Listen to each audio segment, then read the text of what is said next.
Bonjour à tous, bienvenue sur Mac Forever. Alors aujourd'hui on prend en main l'Apple Pencil.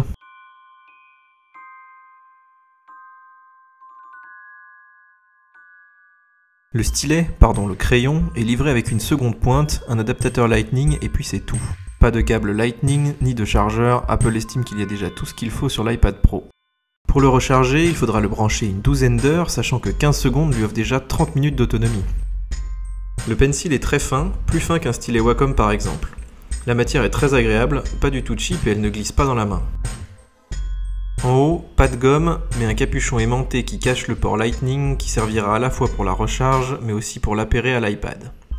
On ne peut donc pas changer le type de pointe qui est ici relativement fine, alors que Wacom propose de son côté des mines bien plus précises mais aussi plus épaisses. Apple devrait toutefois proposer des pointes de rechange séparément. L'essentiel de la technologie est en fait concentré dans le stylet qui transmet en Bluetooth le niveau de pression de la pointe ainsi que son inclinaison. Du côté de la tablette, l'iPad Pro offre une dalle tactile avec une précision poussée à 264 points par pouce, ce qui permet de toucher physiquement chaque pixel de l'écran. En revanche, seul le stylet d'Apple pourra en profiter, il n'y aura pas de modèle compatible sauf si Apple ouvre sa technologie. Les stylets tiers continueront donc de fonctionner, mais avec la précision habituelle des iPads. On y reviendra en détail avec des professionnels, mais l'effet de latence est quasiment imperceptible, le trait suit parfaitement le crayon.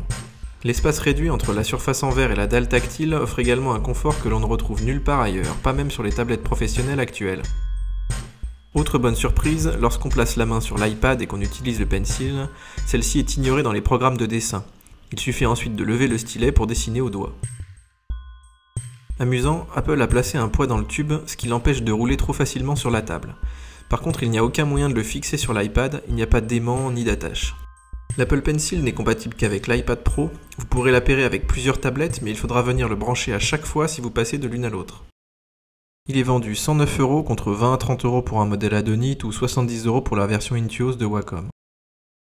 Merci d'avoir suivi cette prise en main, n'oubliez pas de vous abonner à la chaîne, et nous reviendrons plus en détail sur l'usage de ce Pencil avec des artistes dans une prochaine vidéo. Ciao ciao!